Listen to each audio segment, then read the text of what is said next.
Ясин сүресі Құранның жүрегі болып табылады, әрі көптеген қасиеттерге ие.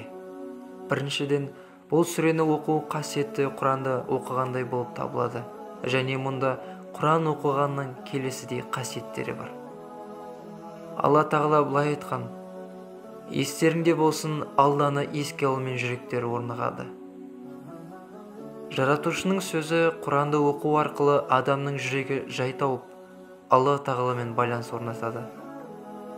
Алла былай деген: ол сондай Алла, сендерді қараңғылықтардан жарыққа шығару үшін құлына ап-ашық аяттар түсірді.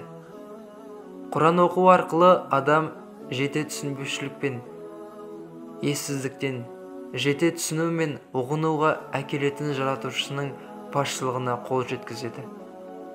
Алла тағала былай айтқан: әйтпесе олар Құранды түсінбей ме? Немесе олардың жүректері құлыптаулы ма? Құран Алланың және оның жаратқандарының зор құндылықтарына қол жеткізіп, айналамыздағылар туралы ойлану қасиетіне ие етеді. Хадисте былай келтірілген: сендердің ең жақсыларың Құранды үйреніп, оны басқаларға үйреткендерің. Кімде-кім Құранның бір әрпін оқыса, оған сол үшін сауап жазылады, ал сауаптар 10 еселенеді. Әлиф, ләм, мим бір әріп деп ойлап қалмаңдар.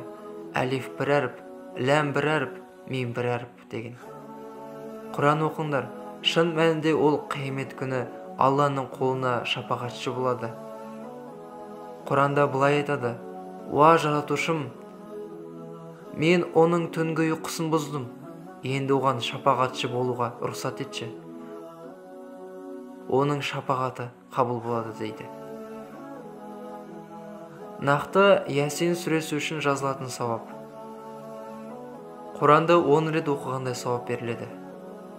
Барлық нәрсенің жүрегі бар, ал Құранның сүресі Ясин сүресі. Кім оны оқыса, Құранды 10 рет оқығандай сауап алады. Күнәнің кешірілуі. Кімде-кім Ясин сүресін оқыса, оның көп күнәлері кешіріледі. Кім Ясин сүресін түнде оқыса, таңертең оның күнәлері кешіріледі деген. Қабірде жатқандардың санандай сауап алу. Кімде-кім зират басына келіп Ясин сүресін оқыса, сол күні қабірде жатқандардың азабы жеңілдетіледі. Ал Ясин сүресі оқыған адамға сол зираттарға жерленген адамдардың санандай сауап жазылады делінген. Мәселенің шешілуі, қиындықтың жеңілдетілуі.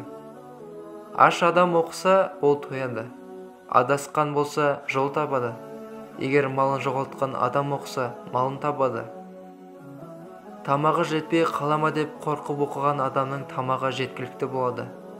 Өлім аузына жатқан адамға оқылса, сол адамның өлім алды азабы жеңілдетіледі. Босану кезінде қиындық көтеріп жатқан әйелге оқыса, сол әйелдің қиындығы жеңілдетіліп, қиналмай босанады. Құрметті отандастар, әр уақытта ұдайы Ясин сүресін оқып, Алланы еске алып, жүректерімізді тыныштандырайық. Алла бізге рахмет етіп, өзі разы болған құлдардан етсін.